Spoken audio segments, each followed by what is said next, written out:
You're looking for meaning and purpose in your work. Hello? Hello? We all are.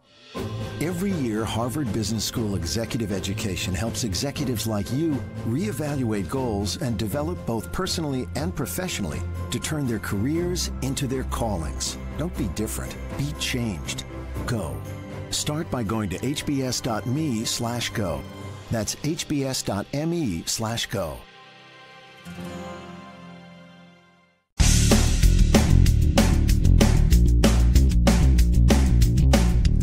Hi, this is Jeff Altman, the Big Game Hunter, the head coach for JobSearchCoachingHQ.com and NoBSCoachingAdvice.com, and you're listening to No BS Job Search Advice Radio, episode 1381.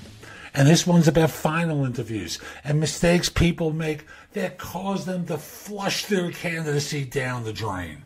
I changed the title a little bit when I published it, but the way I wanted to originally do it is flush your candidacy down the drain. Hope you find this helpful. I hope you give it a great review, and let's just get going already, okay? I'm Jeff Altman, the Big Game Hunter. I coach people and organizations to play big in the world and worked as a recruiter for more than 40 years. So I do executive job search coaching amongst the types of coaching that I do. And I thought I would do a video today talking about mistakes people make at final interviews that prove so costly and just send their candidacy down the tubes. So, here's mistake number one. You don't prepare.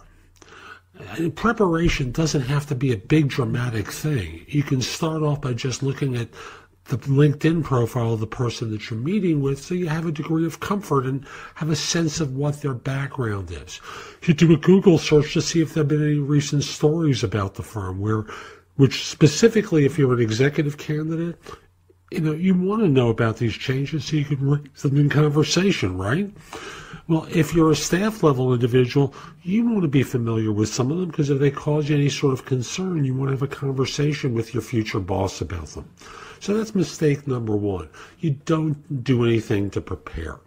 Number two is, and this is an awful one, but happens way too often, you start to feel bold, you start to feel a bit cocky, and you start making new demands at this interview that makes them scratch their head and go, huh? Where did this come from? You don't do it in the interview if you change your thinking about the role. You don't get all sorts of arrogant. What you do is you stick with the program so that in this way there are no surprises. I want to teach you one of the big lessons in recruiting, and that is surprises are rarely good. After all, if you're an employer and you hear a potential hire start to go crazy with money or talk about getting much more time off than's been raised previously, it just makes you scratch your head and go, where did this come from? In much the same way as if you're a job hunter and you've been talking about one price and suddenly they come in $30,000 less, you go, huh? They're no different. So if you start making crazy demands that come in out of the blue, they're going to get turned off to your candidacy. So that's the second mistake people make. And another one, and this can happen at any point in the interview, but I'm just going to tell you, final interviews are particularly treacherous about this because in some organizations, the leadership becomes really good at helping you take your guard down. So the mistake here is becoming too casual and open in your conversations. I remember a story years ago where I had a client who flew someone in for a final interview. It was a rare skill this person possessed. They were prepared to hire this person and relocate them. He met with his future boss, and she asked him a question, and his response was, I'll go into detail once I'm on board. Okay? It basically, was a rude response in her mind, even though what had happened was they were so friendly with one another and so collegial that he forgot that she was there assessing him. And as a result, he got turned down for this role, and they hired someone else, all because he became too casual. For you as a job hunter, you have to remember that as much as they may be friendly and open and all sorts of happy along the way, they are still evaluating and assessing you. And they are doing that in every moment of the conversation and the pre-conversation, the scheduling, the waiting in the reception, how you interact with the receptionist. Because I'll tell you, in organizations that have them, one of the things I've heard time and again is how candidates were obnoxious with the receptionist, and he or she comes back and say, "Where did that come from?" And people pay attention. This is an individual that they know, like, and trust, and although they may not be performing the role, there's a signal in the behavior there. So again, don't take it for granted. There is no formality in job hunting. Everything is a way that their BS detector can go up and cause you to be rejected. So that's today's show. I hope you found it helpful. And if you did, here are a few ways to get even more from me.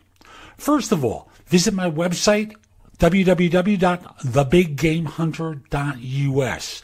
I have several thousand blog posts there that you can watch, listen to, or read to help you find your next job. If you want the best of my advice, join JobSearchCoachingHQ.com, where I've curated my information with a focus on interviewing. If you have a few questions, contact me through the Magnify app for iOS. That's Magnify with an I at the end, or PrestoExperts.com, where you can call me. Schedule a specific time with me through chat on Magnify or by connecting with me on LinkedIn at linkedin.com/IN/The Big Game Hunter. Once we're connected on LinkedIn, you can message me about coaching you, speaking with me about a resume or LinkedIn profile critique, help with a salary negotiation, my trusted advisor services, as well as scheduling me for Magnify or for PrestoExperts.com. Like you, I don't work for free. You can also take my classes on Skillshare and become a premium member using the link in the show notes and receive 2 months for free instead of just the one that the site offers. Skillshare offers thousands of courses, not just simply mine. It is a great resource in a variety of different areas. Subscribe to my other podcast, which is called Job Search Radio. This one is #1 in Apple Podcasts. Job Search Radio is #2. Subscribe to both. You will get great information 7 days a week from this show, 6 days a week from the other. Lastly, I want to encourage you to join my group on Facebook called Career Angles. It's free to the first 500 people who join and is focused on helping you do better at work. Information is shared daily, and we're building a supportive group there to provide advice and counsel during difficult times. Again, the group on Facebook is called Career Angles. I'll be back tomorrow with more. In the meantime, have a great day. Be great!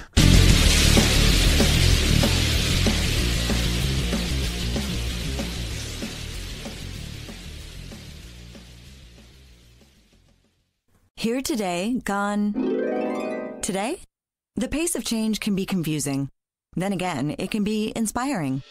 Every year, Harvard Business School Executive Education helps executives like you build the self-confidence and decision-making skills it takes to thrive on change. Fight change with change. Go. Start by going to hbs.me/go. That's hbs.me/go.